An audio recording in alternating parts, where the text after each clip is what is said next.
तो वो अधिकार क्या हो जाएंगे, गौण हो जाएंगे। यानी कानूनी तौर पर मान्यता कौन देगा, राज्य देगा।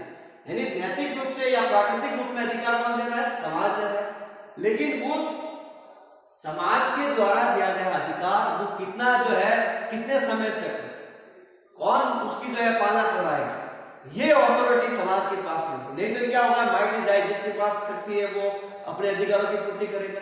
यानी कमजोर व्यक्ति क्या उस अधिकारों की पालना यानी अपने जो है स्वतंत्र रूप से कर सकता है क्या, नहीं। उसके लिए जो है कमजोर से कमजोर व्यक्ति जो उपेक्षित लोग हैं उनको भी जो उनके अधिकारों की रक्षा कौन करवाएगा, राज्य। ठीक है। तो अधिकार व्यक्ति के वे दायित्व होते हैं जिनको समाज के द्वारा मान्यता प्राप्त होती है और राज्य उनको संरक्षण प्रदान करता है। फिर जो है मोटे तौर पर ये बात आती है कि अधिकार एक ऐसी बाह्य परिस्थितियां है जो मानव विकास के लिए बहुत ही महत्वपूर्ण है, यानी आवश्यक तत्वों के रूप में माना गया है। यानी ये मैंने पहले भी कहा कि अधिकार के बिना मानव अपना आप में पंगु हो जाएगा, वो कमजोर हो जाएगा और वह किसी भी तरह से कोई काम कर नहीं सकता। एक सर्वांगीण विकास के लिए, व्यक्ति के निर्माण के लिए, व्यक्तित्व के लिए या सैद्धांतिक या व्यवहारिक तौर के लिए अधिकारों की आवश्यकता बहुत ही महत्वपूर्ण होती है। ठीक है। तो अधिकार अपना एक बाहरी परिस्थिति है, एक उनका एक सपोर्ट है,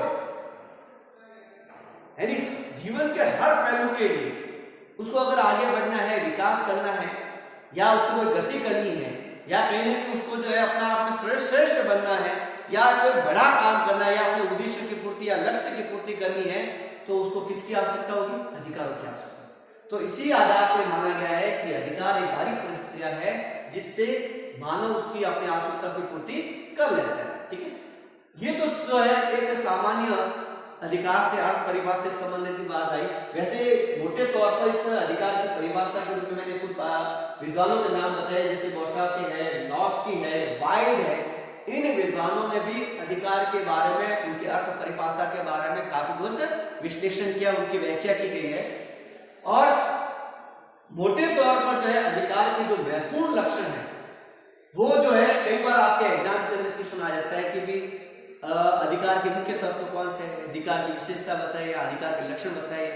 तो मैंने कुछ मोटे तौर पर जो है कुछ ऐसे पॉइंट नोटेट किए हैं अधिकार की विशेषताओं से संबंधित जो निम्न है। अधिकार जो पहला पॉइंट है, अधिकार व्यक्ति की मांग है। यानी अधिकार के लक्षण में सबसे महत्वपूर्ण बात क्या है कि ये अधिकार व्यक्ति की मांग है, डिमांड है, और वो डिमांड किससे करता है, समाज से करता है कि भाई हमें जो है, अगर हम हमारा तो जीवन तो हो गया है, हम एक व्यक्ति के तौर पर उस जीवन की जो है पूर्ति कैसे करें, हमारा निर्माण कैसे हो, तो वो निर्माण किस रूप में मानेगा, अपने हक के लिए, अपने अधिकार के लिए। यानी उनकी इच्छाएं होती है और उनकी इच्छाओं की पूर्ति किसके रूप में होगी, अधिकार के रूप में। तो अधिकार की मांग किससे कर रहा है, समाज से कर रहा है, और उसका संरक्षण कौन करेगा, राज्य करेगा। तो पहली बात आती है कि अधिकार व्यक्ति की मांग। दूसरा जो बात आती है कि अधिकारों का अस्तित्व समाज में ही संभव है। मनुष्य एक सामाजिक प्राणी है, समाज में रहकर ही उसका जीवन यापन होता है। तो इसका मतलब व्यक्ति का अस्तित्व किसमें है, समाज में। तो अथॉरिटी कौन देगा, समाज देगा। यानी समाज उसी अधिकारों को जो है व्यक्ति को देगा जो मान्य है। ऐसा तो नहीं कि भाई कई बार जो दूसरों के हित के लिए उनको किसी ऐसे व्यक्ति को अधिकार दे दिया कि आप जाओ उसको मर्डर कर दिया जाए, उसकी हत्या कर दी जाए। तो क्या वो अधिकार जो है उस व्यक्ति के दूसरे व्यक्ति के लिए क्या मान्य होगा क्या, नहीं। इसलिए जो है समाज ही जो है व्यक्ति का जो है निर्माण में उसका बहुत ही योगदान। जैसे पहले भी कहा, जैसे मान लो पहले कुटुंब था, कुटुंब का मतलब परिवार, उसके बाद जो है समाज बना, समाज से राज्य बना और राज्य से राष्ट्र राज्य बना। राष्ट्र राज्य की परिकल्पना है। इसका मतलब यह है कि व्यक्ति का निर्माण किसके रूप में होगा, पहली कड़ी कौन सी है, समाज, और समाज ही जो है व्यक्ति का निर्माण करता है। इसका मतलब यह है कि व्यक्ति का अस्तित्व किसमें है, समाज के अंदर। ठीक है। सॉरी। फिर आता है कि अधिकार सर्वव्यापी है। यानी अधिकार को जो है अपना आप उसको यूनिवर्सल माना गया। यानी कई प्रकृति के भी अधिकार है, कई नैतिक अधिकार भी होता है, कई नागरिक अधिकार भी होते हैं, कई वैधानिक अधिकार भी हो सकते हैं, या जो है मानवीय अधिकार के रूप में भी मान सकते हैं। तो अधिकार कोई ऐसा नहीं कि भाई जो है कुछ आवश्यकता होगी और अधिकार के रूप में उसकी पूर्ति हो जाती है, नहीं। अधिकार जो है हर जगह, हर क्षेत्र में, चाहे आर्थिक तौर पे हो, चाहे सामाजिक तौर पे हो, या राजनीतिक तौर पे हो, या जो है संस्कृति के तौर पे भी हो सकता है, या सभ्यता के तौर पे भी हो सकता है, धार्मिक तौर पे भी हो सकता है, यानी हर क्षेत्र में जो है कहीं ना कहीं अधिकारों की आवश्यकता होती है। तो अपना आप में अधिकार क्या है, एक यूनिवर्सल है अर्थात सर्वव्यापी है। नेक्स्ट जो पॉइंट आता है, अधिकार का स्वरूप लोक कल्याणकारी है, यानी व्यक्ति को जो अधिकार दिया गया है समाज के द्वारा, राज्य के द्वारा या प्रकृति के द्वारा, वो अधिकार अपना आप में क्या है, एक लोक कल्याणकारी होता है, अर्थात सर्वहित के लिए होता है, परम हित के लिए होता है, किसी के लिए अहित के रूप में नहीं हो सकता, किसी के अन्याय के रूप में नहीं हो सकता, यानी एक परोपकारी के रूप में माना गया है, एक नैतिकता के तौर पे माना गया है, यानी किसी के साथ कोई भेदभाव न हो, सबको सबके लिए बराबर की बात की गई है, सबके हित के लिए बात की गई है, सबके लोक कल्याणकारी के रूप में आपका भी हित हो, सामने वाला का भी हित होना चाहिए, सामने वाला के भी जो है कहीं ना कहीं उसका भी जो है कल्याण होना चाहिए। तो ये जो सारी बातें किसके रूप में होगी, अधिकार के तौर पर हो सकती है। तो अधिकार क्या है, अपना आप में एक लोक कल्याणकारी है। नेक्स्ट जो है लक्षण के रूप में हम देखते हैं कि अधिकार व्यक्तिगत विकास का साधन है, यानी अधिकार से ही व्यक्ति अपना विकास भी करेगा, अपना निर्माण भी करेगा, अपने आप को गतिशील भी होगा, और कहीं क्योंकि अधिकार हमेशा कहीं एक निरंकुश नहीं होता, अधिकार अपना आप में विरोध नहीं है, अधिकार अपना आप में कोई तानाशाही हुकूमत नहीं है, अधिकार हमेशा लोक कल्याणकारी है, अधिकार हमेशा व्यक्ति के निर्माण के रूप में बात करता है, अधिकार हमेशा जो है व्यक्ति की पूर्ति के रूप में बात करता है, अधिकार अपना आप में हमेशा एक सकारात्मक रूप में है, अधिकार जो है कार्य करने की स्वतंत्रता है।